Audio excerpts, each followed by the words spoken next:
ഭക്ഷണം കഴിക്കണ്ടേ? കഴിക്കാലോ. നമുക്ക് ഒരു കാര്യം ചെയ്യാം, പാലക്കാട് വന്നതല്ലേ, നമുക്ക് പാലക്കാടിന്റെ റാവുത്തർ ബിരിയാണി കഴിച്ചാലോ? എന്നാ നമ്മൾ കഴിക്കാത്തൊരു ബിരിയാണി അല്ലേ, നമുക്കൊന്ന് പാലക്കാട്.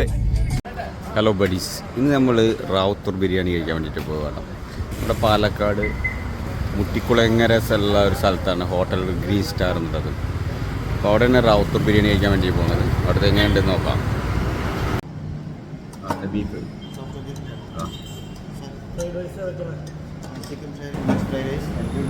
ഒരു വെജ് ഫ്രൈഡ് റൈസ്, കറി करी चिकन करी टिक करी വെജ് गोभी मंचूरियन पनीर बटर मसाला मशरूम मंचूरियन ग्रीन पिज़्ज़ा ഒരു ചില്ലി ഗോബി ഒരു വെജ് ഫ്രൈഡ് റൈസ്. അങ്ങനെ നമ്മൾ ഓർഡർ ചെയ്ത ബിരിയാണികളൊക്കെ എത്തിയിട്ടോ. മൊയ്തീന് മലബാർ ചിക്കൻ ബിരിയാണിയാണ് ഓർഡർ ചെയ്തിട്ടുണ്ടായിരുന്നത്. പിന്നെ അങ്ങനെ നമ്മുടെ HR ചെയ്ത് കൊട്ടുന്നത് അല്ലേ. പിന്നെ റാവുത്തൂർ ബീഫ് ബിരിയാണിയാണ് കേട്ടോ. പാലക്കാട് വന്നിട്ട് റാവുത്തൂർ ബിരിയാണി കഴിച്ചില്ലെങ്കിൽ മോശമാണ്. അതുകൊണ്ട് HR സജഷൻ ചെയ്താണ് റാവുത്തൂർ ബീഫ് ബിരിയാണി. സംഭവം പൊള്ളി സാധനം കേട്ടോ. ഈ മലബാർ ചിക്കൻ ബിരിയാണിയിലാണെങ്കിൽ മുട്ട ഉണ്ട് കേട്ടോ. ഇവിടെ പേര് നമ്മുടെ അവിടെ ഇത് മുട്ടയില്ല, പക്ഷെ ഇവിടെ ഞാനും അങ്ങനെ ഓർഡർ ചെയ്തത് റാവുത്തൂർ ബീഫ് ബിരിയാണിയാണ്.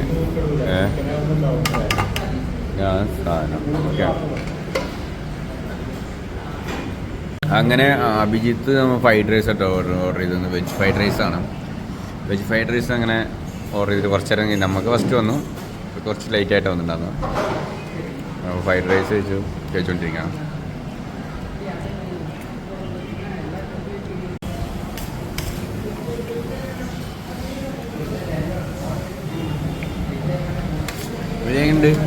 ബിരിയാണി ഉണ്ട് സൂപ്പറായിട്ടല്ലേ ചേട്ടാ? എങ്ങനെയുണ്ട് റാവുത്തൂർ ബിരിയാണി? ഉണ്ട് നല്ല അല്ലേ? പോരല്ലേ? നമ്മൾ പൊതുവെ മലപ്പുറക്കാരല്ലേ, കിട്ടിയില്ല. ഗോപി മഞ്ചൂരിയനെ കണ്ടു നോക്കിയോ? കുഴപ്പമില്ല അല്ലേ? ആവറേജ് അല്ലേ? ഓക്കെ, അപ്പോൾ താങ്ക് യു. അങ്ങനെ ഞങ്ങൾ റാവുത്തൂർ ബിരിയാണി എല്ലാം കഴിച്ചു. അടിപൊളി ടേസ്റ്റായിരുന്നു. അത് കഴിഞ്ഞിട്ട് ഞങ്ങളൊരു സോഡ സർവത്ത് ഓർഡർ ചെയ്തു 3 എണ്ണം. സാധനം നോക്കിയായി കുടിച്ച് വെക്കാം. ഓക്കെ കുടിച്ചോളി. എങ്ങനെയുണ്ട് ഇതിനെ? സാധനമുണ്ട് സൂപ്പറല്ലേ? ബിരിയാണി കഴിച്ചിട്ട് കഴിക്കുമ്പോൾ കുമ്പല്ലേ? ഓക്കെ. എന്താ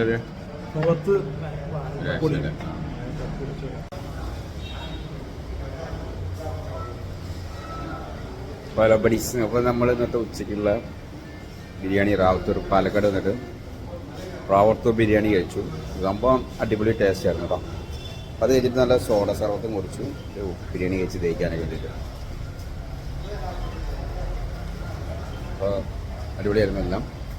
അപ്പോൾ നമ്മുടെ വീഡിയോ ഇഷ്ടപ്പെടുകയാണെങ്കിൽ ലൈക്ക് ചെയ്യുക, സബ്സ്ക്രൈബ് ചെയ്യുക. അപ്പോൾ അടുത്ത വീഡിയോയിൽ കാണാൻ വേണ്ടിയിട്ട് എൻ്റെ വീഡിയോ ഒന്ന് സബ്സ്ക്രൈബ് ചെയ്തു. അപ്പോൾ ഞങ്ങളിന്ന് കഴിച്ചു ഇറങ്ങി. ഞങ്ങളിന്ന് നേരെ നമ്മുടെ ഫുഡങ്ങാട് പെരിന്തൽമണ്ണയ്ക്ക് വിടുകയാണ്. അപ്പോൾ അടുത്ത വീഡിയോയിൽ കാണാം. ഓക്കെ.